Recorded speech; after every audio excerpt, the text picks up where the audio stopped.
राम भजन में लागा, राम भजन में लागा,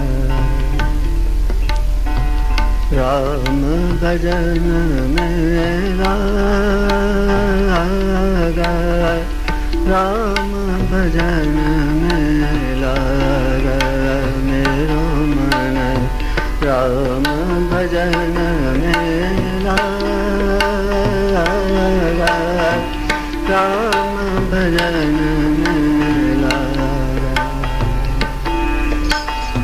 राम भजन में, राम भजन में, राम भजन में, राम भजन में, राम भजन में लागा,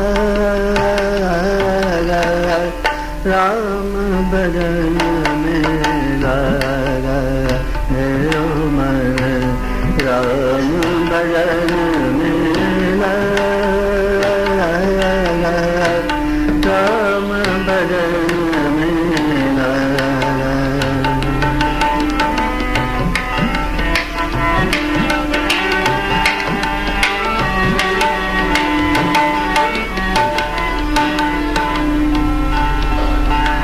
राम कृपा से राम प्रकट हो, राम कृपा से, राम कृपा से राम प्रकट हो, राम ही मन में जागा, राम भजन में लागा मेरो मन, राम भजन में लागा, राम भजन में लागा।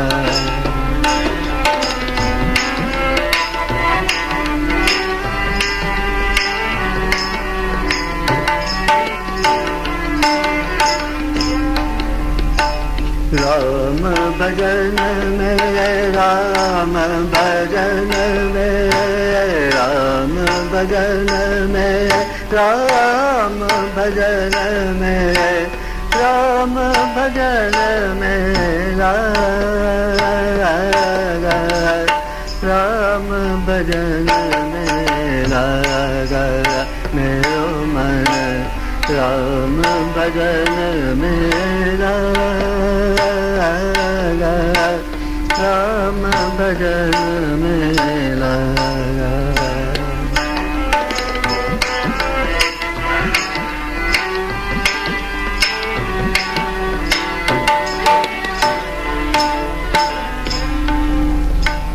राम की लीला परंपरा, राम की लीला,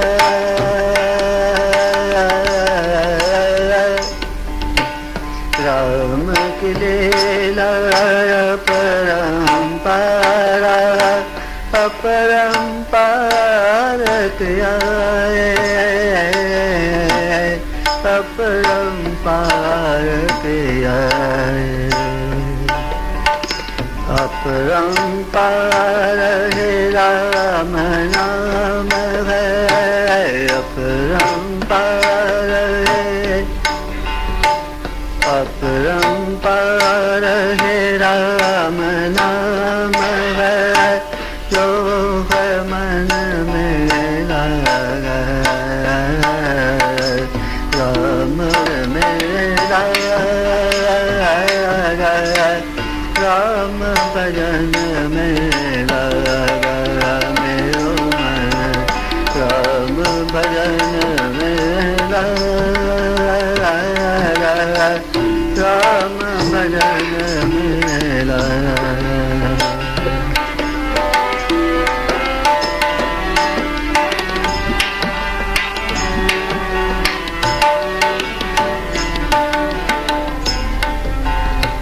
रात दिवस अब राम है देखत, राम है देखत, रात दिवस अब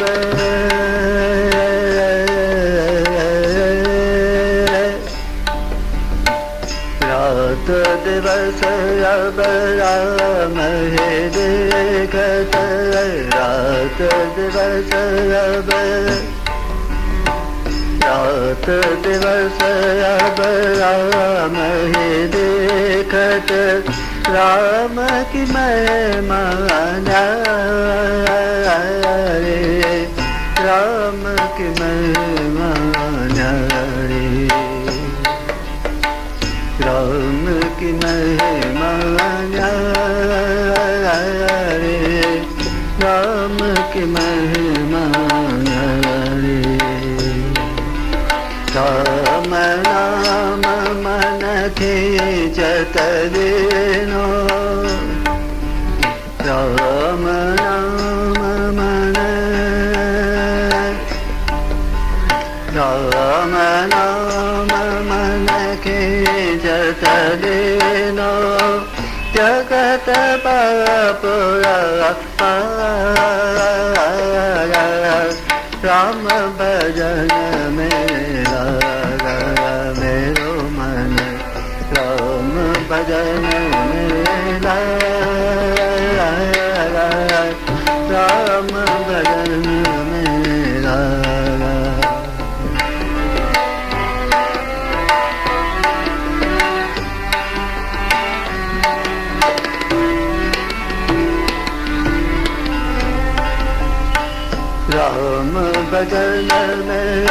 राम भजन में राम भजन में राम भजन में राम भजन में राम भजन में राम भजन में राम भजन में राम भजन में राम भजन में राम भजन मेरा मेरो मन राम भजन मेरा राम भजन मेरा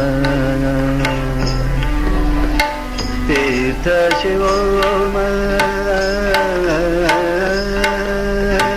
तीर्थ शिवोम तीर्थ शिवोम सुनो हे मनवा तीर्थ शिवोम तीर्थ शिवोम सुनो हे मनवा रय रंग तमाए रय रंग तमाए राम के पास हुआ उजाला राम के पास राम के पास हुआ उजाला राम मेरे मन जागा राम मेरे मन जागा राम भजन मेरा राम भजन मेरा मेरो मन राम भजन मेरा राम भजन मेरा राम भजन मेरा राम भजन मेरा राम भजन मेरा राम भजन मेरा राम भजन मेरा राम भजन राम भजन मेरा राम भजन मेरा राम भजन मेरा।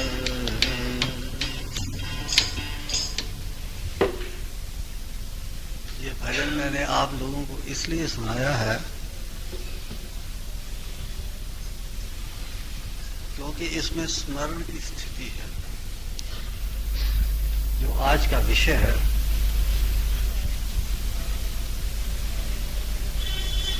दबदबा भक्ति के जिस स्तर की मैं बात करने जा रहा हूं, उसकी बात इस भजन के अंदर कही गई है। मन राम भजन में लग जाता है, जगत की ओर यह तो ध्यान जाता ही नहीं, और ध्यान जाता भी है तो जगत में भी प्रभु ही सर्वत्र दिखाई देते। अर्थात भक्त जगत को देखते हुए भी भगवान से दूर नहीं होता। तो भगवान से हर वक्त, हर समय, हर घड़ी और हर पल जुड़ा रहता है। क्षण मात्र के लिए भी भगवान से विलग नहीं होता। असल में स्मरण भक्ति की बहुत उच्च अवस्था है। स्मरण की अवस्था को प्राप्त करने के लिए ही भक्त जप करते हैं, कीर्तन करते हैं, पूजा पाठ करते हैं, भगवान के नाम पर कर्म करने का, सेवा करने का अभ्यास करते हैं। ये सब कुछ स्मरण भक्ति को प्राप्त करने के लिए, स्मरण भक्ति की अवस्था को प्राप्त करने के लिए भक्तों का प्रयत्न मात्र होता है।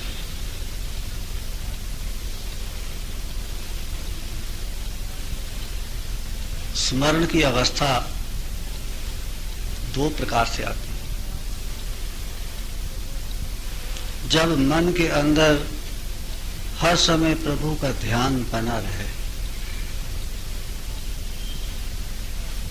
उसको स्मरण कहते हैं। यह स्मरण दो प्रकार से आता है। एक तो अभ्यास करते करते, जप करते करते, भगवान का कीर्तन करते करते, भगवान के भगवत संबंधी सत्य शास्त्रों का अवलोकन करते करते, सत्संग करते करते, धीरे धीरे करके चित्त की ऐसी अवस्था आ जाती है, क्योंकि हम जो कुछ भी करते हैं उन सब के संस्कार हमारे चित्त में संचित होते जाते हैं। जप के साथ साथ उस पर एकाग्र करने का प्रयत्न, उसके भी संस्कार संचय हो जाते हैं। भगवान का कीर्तन करते हैं, नाम स्मरण करते हैं, गुणगान करते हैं, उसके भी संस्कार संचय हो जाते हैं। कोई पठन पाठन करते हैं, उसके भी संस्कार संचय हो जाते हैं। इस प्रकार भगवान के स्मरण करने के संस्कार जब चित्त के अंदर बहुत अधिक संचय हो जाते हैं, तब वही संचित संस्कार उदय होकर और भगवान के स्मरण को स्मृति वृत्ति के रूप में, अर्थात चित्त के अंदर भगवान के स्मरण की वृत्ति उदय हो जाती है।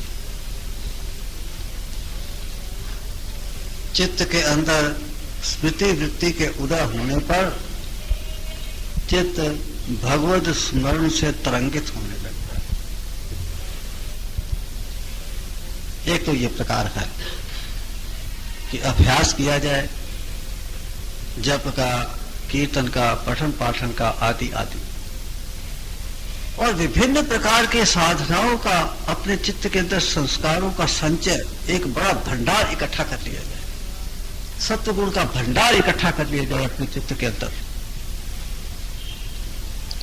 तब हमारे चित्त में भगवान का स्मरण हर समय बने रहने की अवस्था उदय हो जाती। दूसरी अवस्था है भगवान के प्रति मन के अंदर प्रेम का भाव पैदा हो जाना। जब भगवान के प्रति भक्त के चित्त में प्रेम का भाव उदय हो जाता है, तब फिर अपना प्रियतम, अपना साजन, अपना पति परमेश्वर क्षण मात्र के लिए भी नहीं भूलता। फिर तो मन बार बार वही जाता है। हम कुछ कर रहे हैं तो भी मन वही लगा हुआ है। हम व्यवहार कर रहे हैं, कहीं जा रहे हैं, आ रहे हैं, खा रहे हैं, किसी से बात कर रहे हैं, किंतु अंतर्मन भगवान के साथ सदैव जुड़ा रहता है। क्षण मात्र के लिए भी वो भगवान से विलग नहीं होता। और यदि सच पूछा जाए तो भक्त जब भगवान का नाम का विस्मरण कर देता है, उसको भगवान का नाम भूल जाता है, भगवान की याद उसके मन से हट जाती है, तो भक्त व्याकुल हो जाता है। इससे बड़ा दुख भक्त के लिए और कोई नहीं। जगत में बड़े बड़े दुख हैं, किंतु भक्त के लिए सबसे बड़ा दुख भगवान की याद का विस्मरण हो जाना है। क्योंकि बाकी दुखों को वो कोई महत्व नहीं देता। वो जानता है कि जगत के अंदर दुख और सुख उदय होते रहते हैं, बैठते रहते हैं, आते रहते हैं, जाते रहते हैं। किंतु यदि भगवान का स्मरण उसे सदैव बना रहता है तो उसमें उसे अपार आनंद की अनुभूति होती है। तो जो श्रवण भक्ति है और जो कीर्तन भक्ति है, उसका फल है स्मरण भक्ति। क्योंकि जब हम श्री गुरुमुख से मंत्र का श्रवण करते हैं और श्री गुरुमुख से मंत्र श्रवण करने के पश्चात जब मंत्र शक्ति शरीर के अंदर, चित्त के अंदर जागृत होकर के क्रियाशील होती है और साधक के समक्ष उसकी क्रियाशीलता प्रति क्षण और प्रति पल अंतर में प्रत्यक्ष प्रकट होती है, तब उसके ऊपर ध्यान बना रहता है। इसीलिए तो भगवान ने कहा कि तू मुझे कहां ढूंढता है, मैं तो तेरे अंदर हर समय तेरे साथ ही रहता हूं। तू मेरी तरफ देखता ही नहीं, मेरी तरफ ध्यान ही नहीं देता, मेरा ध्यान ही नहीं करता। इसीलिए रामायण के अंदर, रामचरितमानस के अंदर सुग्रीव ने भगवान राम से यही मांगा, सब तज भजन करऊं दिन राति। ये सब तज भजन करऊं दिन राति, सबको छोड़ करके दिन रात में तुम्हारा भजन ही करता रहूं, ये तो संभव नहीं। जगत का कोई काम करे ही नहीं। सुग्रीव तो राजा था, उसके पास तो बहुत काम था, किंतु वो कहता है कि मैं सब तज भजन करऊं दिन राति, अर्थात सब कुछ करता हुआ भी, सब व्यवहार करता हुआ भी आपका स्मरण मेरे चित्त से कभी भी विलुप्त नहीं हो। ये जो स्मरण भक्ति है, यही सुग्रीव ने राम जी से मांगी। उसे ये नहीं कहा कि मैं आपका नाम का जप करूं, आपके नाम का कीर्तन करूं, ये नहीं मांगा उसने। उसने ये मांगा कि आपका नाम और आपके गुण और आपका रूप का ध्यान, याद सदैव मेरे हृदय के अंदर बनी रहे। सब तज भजन करो दिन राति, अर्थात स्मरण भक्ति। जिन भक्तों की, जिन साधकों की अंतर शक्ति जागृत है, जिन्हें अंतर शक्ति की क्रियाशीलता की प्रत्यक्ष अनुभूति होती है, उनके लिए इस विषय को समझना बहुत सरल है, आसान है। क्योंकि उनके समक्ष ईश्वरीय शक्ति की क्रियाशीलता अपने अंतर में प्रत्यक्ष होती है। उन्हें कल्पना नहीं करनी पड़ती, उन्हें किसी प्रकार की भावना नहीं करनी पड़ती, उन्हें प्रत्यक्ष अनुभूति होती है। और उस अनुभूति को बना करके रखना, उस दृष्टा भाव में नित्य स्थित रहना, ये इस बात पर आधारित है कि उस भक्त के अंदर स्मरण भक्ति कितनी है, वो कहां तक अपने चित्त को एकाग्र रख सकता है उस शक्ति की अंतर्मुखी क्रियाशीलता के ऊपर। जितना अधिक अपने चित्त को क्रियाशीलता पर अधिक से अधिक एकाग्र रख सकेगा, उतना ही अधिक वो स्मरण शक्ति के अंदर स्थिर बना रहेगा।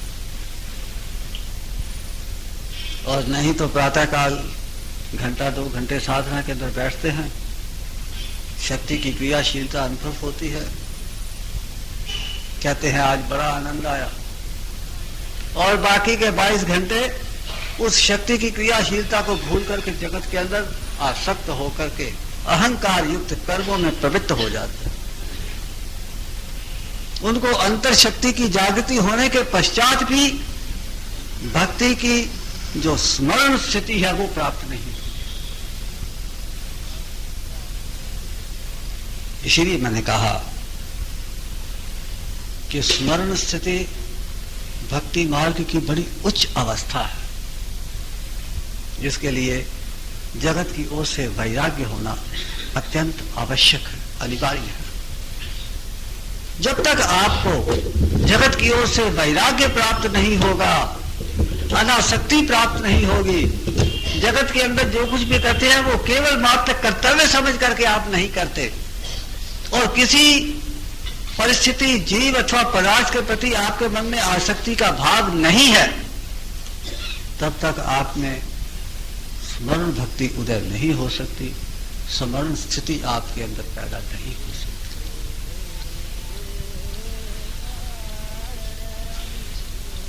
अब जो भजन मैंने इस पर लिखा है स्मरण पर, वो आप लोगों के सामने पंकज भाई ने तो गा करके आपको बतलाया ही है, मैं उस पर कुछ कहता हूं।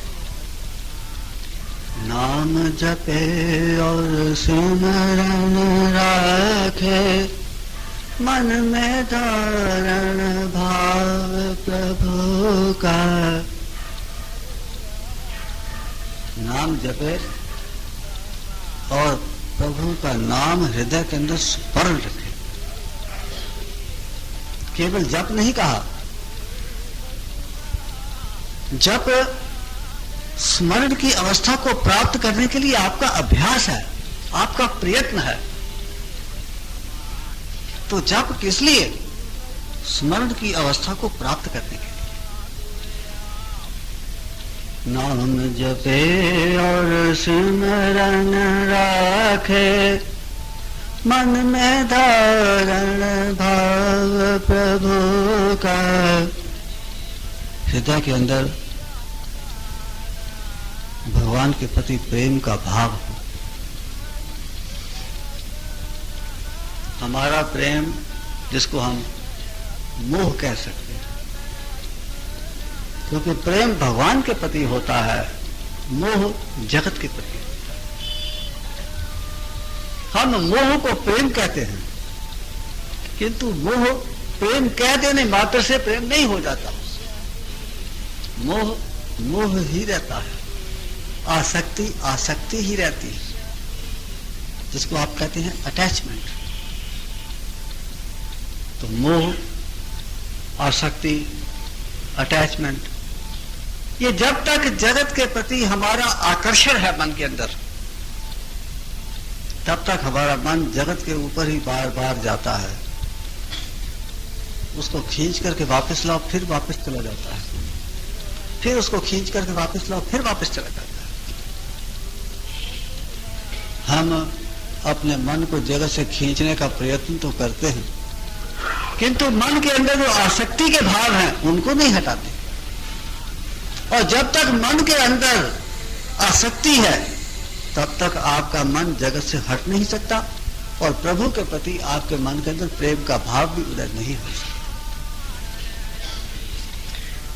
नाम जपे और सिमरन राखे, मन में धारण भाव प्रभु का।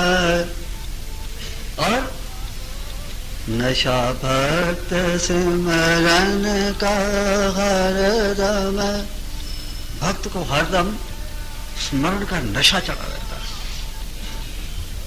और उस नशे में उसे जगत याद ही नहीं आता, जगत उसके सामने आता ही नहीं, जगत के प्रति उसका मन आकर्षित होता ही नहीं।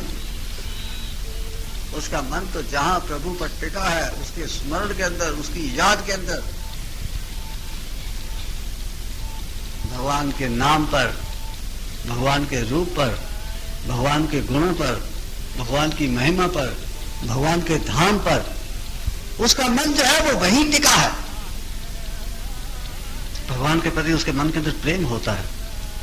भगवान को प्राप्त करने के लिए उसके मन में विरह होती है। विरह की अग्नि उसके मन के अंदर प्रज्वलित होती है और उस अग्नि के अंदर वो जलता रहता है, उसका हृदय जलता रहता है और उस अग्नि की जलन में उसके चित्त के अंदर के संस्कार दग्ध होते रहते हैं, जलते रहते हैं। यह है भक्त की स्थिति।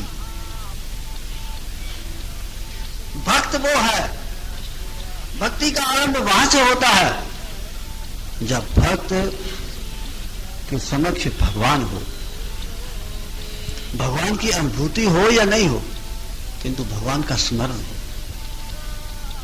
भगवान के गुणों का स्मरण, भगवान की महिमा का स्मरण, भगवान के नाम का स्मरण। जब तक भक्त का मन निरंतर भगवत स्मरण के अंदर एक तेल धारावत निरंतर बना नहीं रहता, तब तक उसको भक्त की कोटि में नहीं गिना जा सकता। चाहे वो कितनी भी घंटियां बजाए, कितने भी तीर्थ करे, कितने भी शुभ कर्म करे,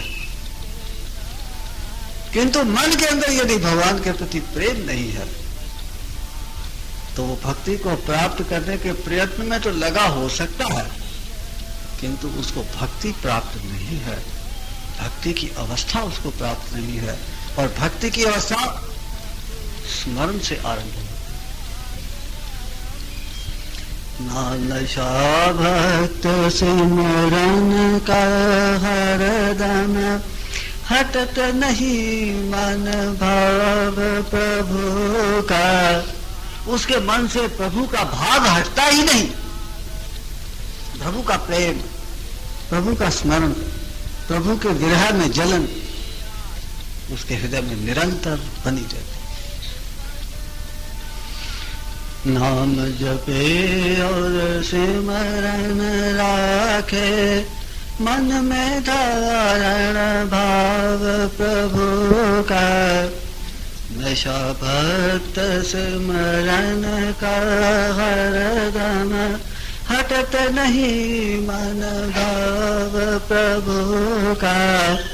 फिर कहा, जाए ना मन जग के ताई। उसका मन जगत की ओर आकर्षित होता ही नहीं, और यदि उसका मन जगत की ओर आकर्षित हो गया तो भगवान से टूट गया, भगवान का स्मरण चित्त से हट गया, अर्थात वह भक्त की कोटि से नीचे गिर गया, पतित हो गया। किंतु जो भक्त है, जाए न मन जग के ताई, लगा रहे एक नाम प्रभु पर। वो तो निरंतर प्रभु नाम का स्मरण उसके चित्त में बना ही रहता है। उठत बैठत सिमरण चाले, चलते फिरते, उठते बैठते, खाते पीते, व्यवहार करते, कहीं कुछ लेते देते, बात करते, उसका अंतर्मन प्रभु के ऊपर सदैव टिका रहता है। आप कहोगे कि जब हम व्यवहार में जाते हैं तो हमारा लक्ष्य व्यवहार की ओर हो जाता है। व्यवहार की ओर लक्ष्य हो जाने पर हमारा मन भगवान की ओर कैसे टिका रह सकता है? हमारे गुरु महाराज कहते थे कि जो साधक का मन होता है उसके दो भाग हो जाते हैं, अंतर मन और बाह्य मन। मन तो एक ही है, किंतु उस एक मन के अंदर एक लकीर सी खिंच जाती है। उसमें से एक मन बहिर्मुखी होता है और एक मन अंतर्मुखी टिका रहता है। अर्थात जो बहिर्मुखी मन होता है वो बहिर्मुखी होता हुआ भी अंतर मन से प्रभावित रहता है। अंतर मन उसके ऊपर अपना आधिपत्य रखता है, अर्थात व्यवहार के अंदर भी वो बाहर काम धंधा करता हुआ भी अंतर मन से भगवान का स्मरण बना करके ही रखता है। हमारे गुरु महाराज इसको इसी प्रकार से समझाते थे कि देखो, आप किसी ऑफिस में काम करते हैं, आपका साहब अंदर बैठा है, आपके सामने नहीं है, किंतु आप जब काम कर रहे हैं तो लिखा पढ़ी जो कुछ भी कर रहे हैं तो आपको अपने साहब का ध्यान बना रहता है। यदि आपका काम धंधा करते हुए साहब का ध्यान आपको बना रह सकता है, तो यदि मन के अंदर प्रभु का प्रेम हो तो यदि मन के अंदर प्रभु का प्रेम हो तो व्यवहार करते समय भी और लक्ष्य व्यवहार की ओर रखते हुए भी अंतर मन से भगवान का, प्रभु का प्रेम, प्रभु का ध्यान, प्रभु का स्मरण बना रह सकता है। ये बात केवल मात्र बुद्धि से समझने की नहीं है, और बुद्धि से ये पूरी तरह से समझ आ भी नहीं सकती। जिनको ऐसा मन प्राप्त है, जिनको ऐसे मन की अनुभूति है, जो जगत के अंदर रह करके भी प्रभु स्मरण अपने हृदय के अंदर बना करके रख पाने की स्थिति में आ गए हैं, वही उसको समझ सकते हैं। जाए ना मन जग के ताई, लगा रहे एक नाम प्रभु पर, उठत बैठत सिमरन चाले, छाया मन ही भाव प्रभु का। उसके मन के ऊपर प्रभु प्रेम का भाव आच्छादित रहता है, छाया रहता है। उसके मन के ऊपर जगत की वासना नहीं छाई रहती, जगत के भय उसके मन के ऊपर नहीं छाए रहते। उसके मन के अंदर प्रभु का प्रेम छाया रहता है। तो जब हृदय के अंदर प्रभु का प्रेम होता है तो ऐसा हृदय, ऐसा मन जगत व्यवहार के अंदर रह करके भी, जगत के विषयों के अंदर रमण करते हुए भी अपने मन के अंदर प्रभु स्मरण को बनाए रख सकता है। बने स्वाभाविक सिमरनता का, रहे हो हर क्षण हे सिमरन, बाहर करे जगत व्यवहार, मन में रहत है भाव प्रभु का। यहाँ पर जो मैं अभी आप लोगों को बात समझाने का प्रयत्न कर रहा था, वहां बात, यहाँ पर वो बात थोड़ी सी स्पष्ट करके कही गई है। बने स्वाभाविक सिमरनता का, उसी भक्त का स्मरण की अवस्था स्वाभाविक होती है।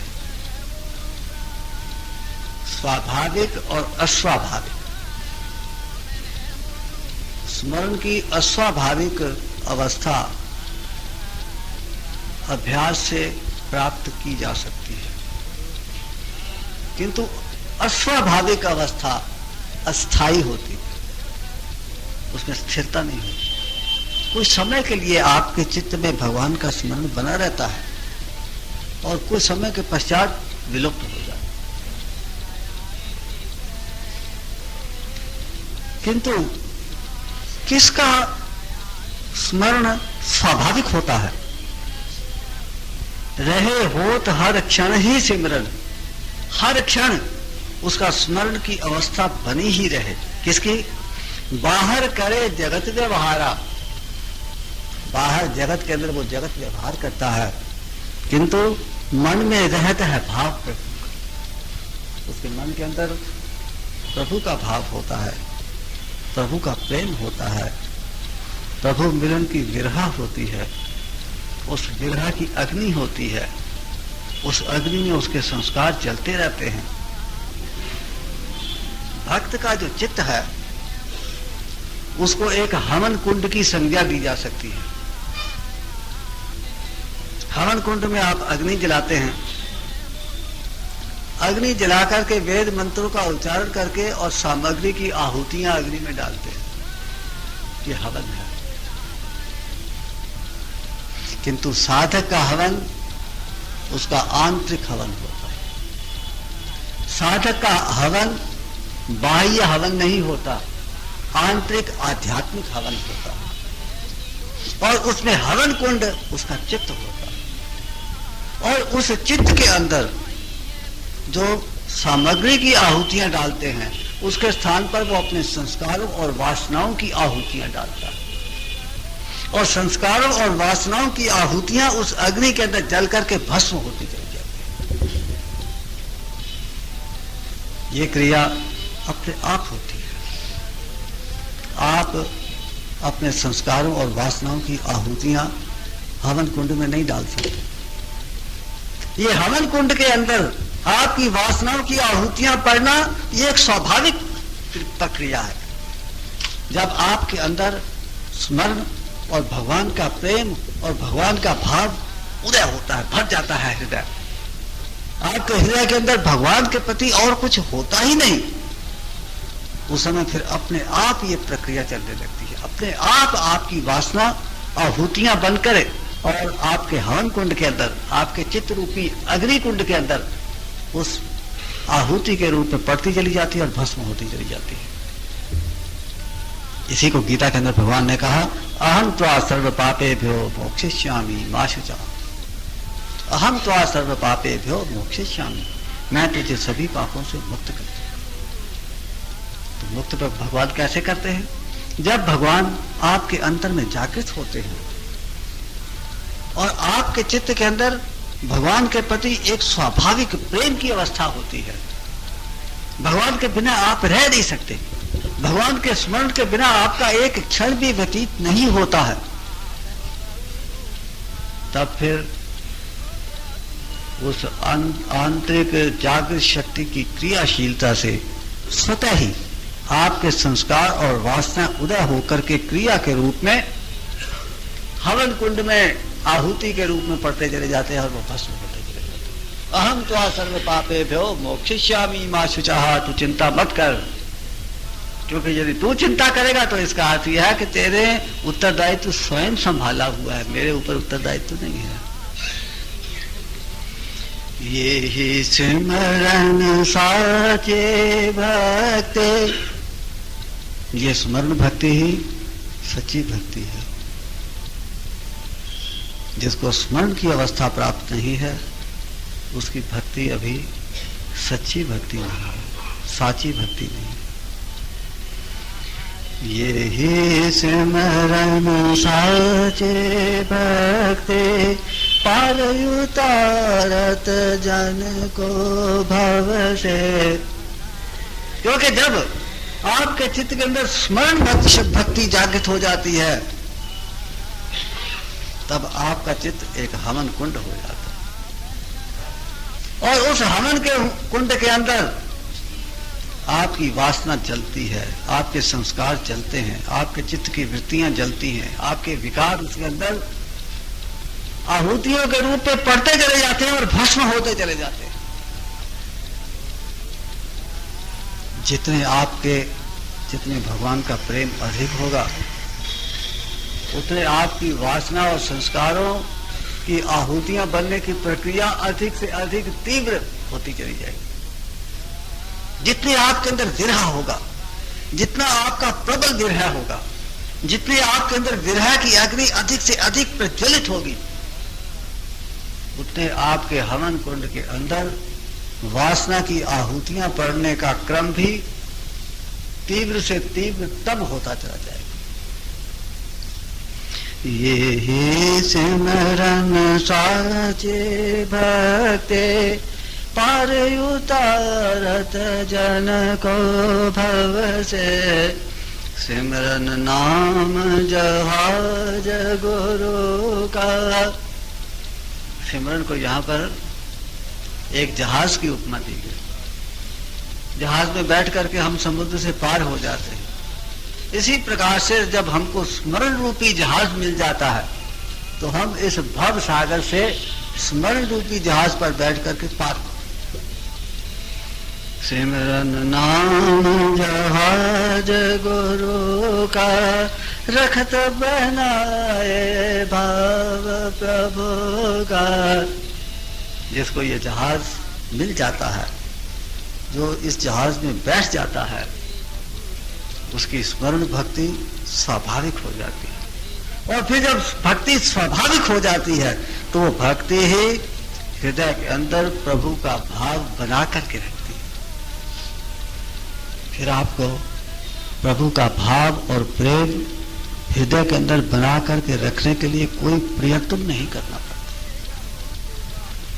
स्वभावतः आपका चित्त ही ऐसा होता है, चित्त की अवस्था ही ऐसी होती है कि उसके अंदर भगवान का प्रेम, प्रभु के प्रति भाव स्वभावतः ही उदय होता रहता है, प्रकट रहता है।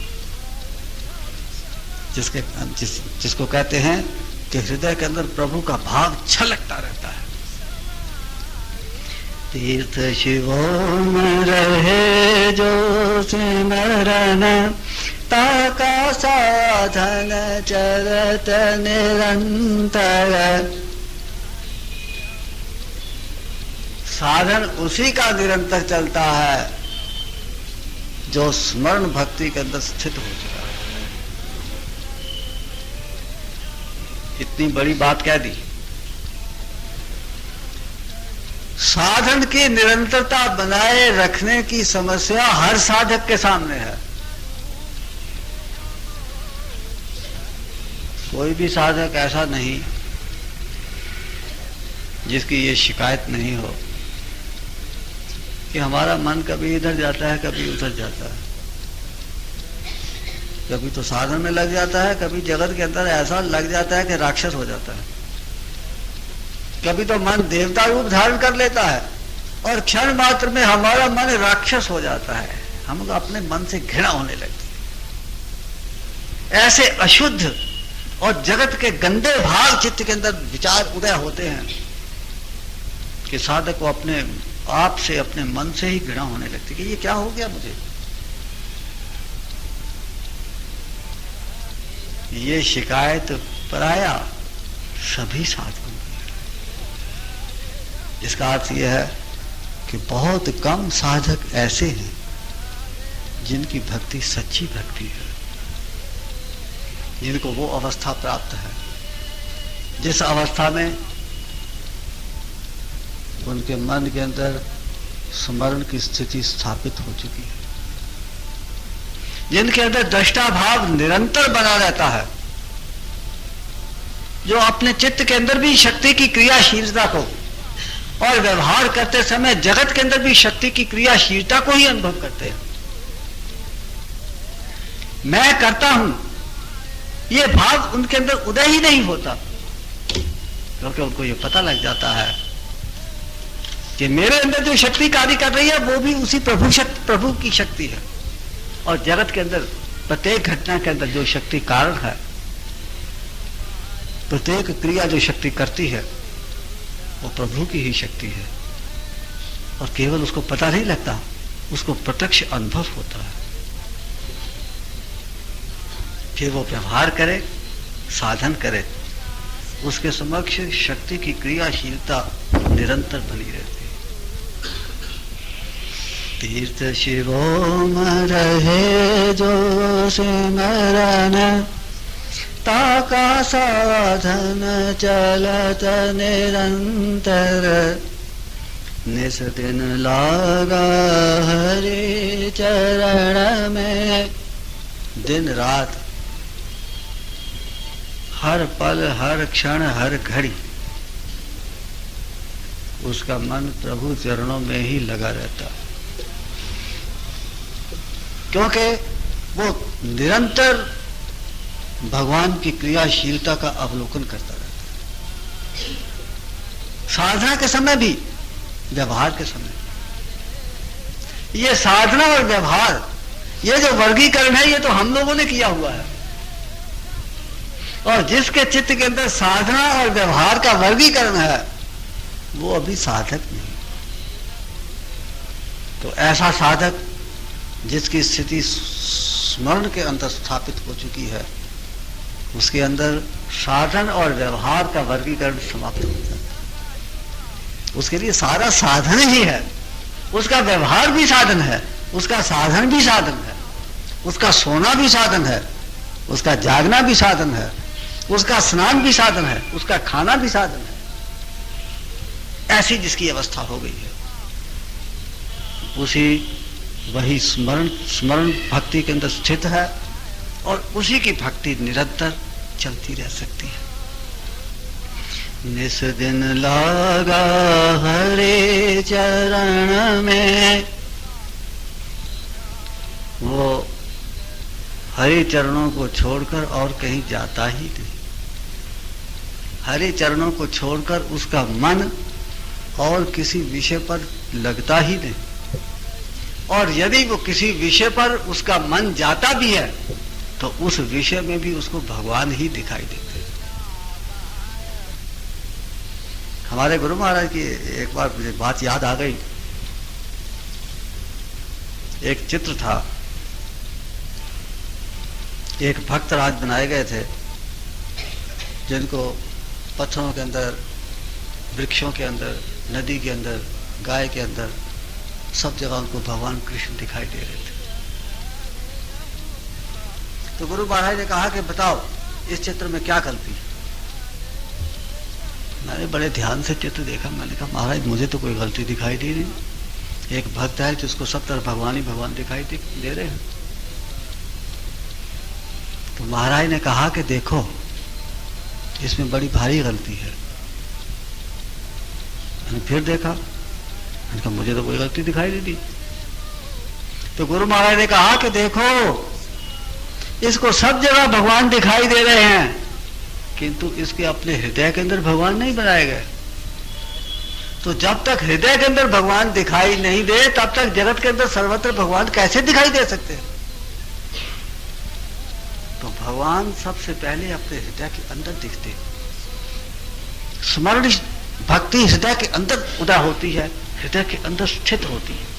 और जब स्मरण भक्ति हृदय के अंदर स्थापित हो जाती है और अपने अंतर में भगवान की निरंतर दिखने की अवस्था बन जाती है, तब फिर बाहर जगत के अंदर भी सर्वत्र भगवान ही भगवान दिखाई देते। फिर चाहे बादलों का गरजना हो, बिजली का चमकना हो, हवा का सरसराना हो, चंद्रमा का ज्योत्सना फैलाना हो, ये लोग जो बैठे हुए हैं, इतने लोग बैठे हैं, इन सब में भगवान देखना चाहिए। ये मकान, इनमें भगवान देखना चाहिए। ये माइक, इसमें भगवान देखना चाहिए। ये पंखा, इसमें भगवान देखना चाहिए। सामान्य व्यक्ति मंदिर में जाता है, भगवान की प्रतिमा के सामने नतमस्तक होता है, श्रद्धा से पूजा करता है, किंतु भगवान कहाँ? आज भगवान का उपवास है, घर में क्या क्या कुछ बन रहा है, उपवास हो रहे हैं, ये बन रहा है, वो बन रहा है, आज उपवास है। किसका उपवास है उसका कोई पता नहीं। तो जब तक अपने हृदय के अंदर भगवान दिखाई नहीं दे, जब तक स्मरण की अवस्था हृदय के अंदर प्रकट नहीं हो, जब तक अपने अंतर में भगवान का प्रत्यक्ष अवलोकन नहीं हो, तब तक ना अंदर भगवान दिखाई दे सकते हैं और ना बाहर ही भगवान दिखाई दे सकते हैं। तो ऐसा जो भक्त है, निस दिन लागा हरे चरण में, वो तो अपने अंतर में देखता है तो भगवान दिखाई देते हैं, बाहर देखता है, कहीं भी देखता है तो भगवान दिखाई देते हैं। उसके पास कोई शत्रु आता है तो कहते हैं आज शत्रु के रूप में भगवान मेरे सामने आ रहा है। कोई स्त्री आती है तो स्त्री रूप में, कोई पुरुष आता है तो पुरुष रूप में, कोई जानवर आता है पशु तो पशु रूप में, कहीं पत्थर है तो पत्थर रूप में, कहीं वृक्ष है तो वृक्ष के रूप में, कहीं बादल है तो बादलों के रूप में। उसे भगवान के अतिरिक्त कुछ दिखाई ही नहीं। निस दिन लागा हरे चरण में, पार उतारत भाव प्रभु का। ये जो भाव है प्रभु का, प्रभु के प्रति जो प्रेम है, ये स्मरण की अवस्था को प्राप्त करता है। और स्मरण की अवस्था चित्त के संस्कारों और वासनाओं को जला करके भस्म कर देती है। जितने संस्कार भस्म होते जाते हैं उतनी स्मरण की अवस्था ऊपर उठती चली जाती है, और जितनी स्मरण की अवस्था ऊपर उठती चली जाती है उतने अधिक तीव्र गति से संस्कार और वासना भस्म होती है। और इसके साथ ही साथ आज के सत्संग का समय भी समाप्त हो गया, इसलिए अब मैं आज के सत्संग को यहीं विराम देता हूं। अगली बार पाद सेवन, जो चौथा अंग है, चौथा स्तर है पाद सेवन, उसके ऊपर हम विचार करेंगे। ये जो बातें मैंने आपको कही हैं या जो मैं कहता रहता हूँ, जो कुछ हमारे गुरु महाराज ने हमको समझाया, जो कुछ हमको गुरु महाराज से प्राप्त हुआ,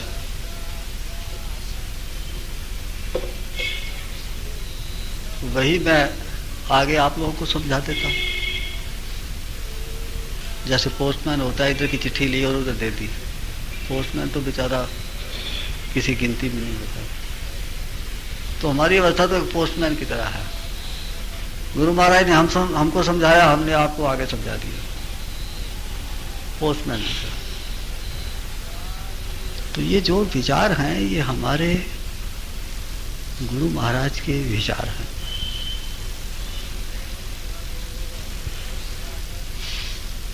और यही समझ करके कि जब हम आप लोगों को कुछ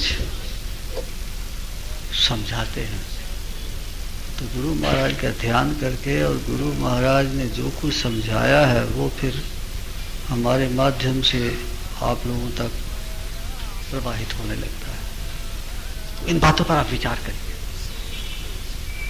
गंभीरतापूर्वक विचार करिए, और विचार करके जो बात आपको ठीक लगे उसको ग्रहण कर लीजिए, और जो बात समझे कि ये गलत है उसको ये मान करके कि ये गुरु महाराज ने, ये इसकी अपनी भूल है, ये कह करके उसको आप छोड़ दीजिए।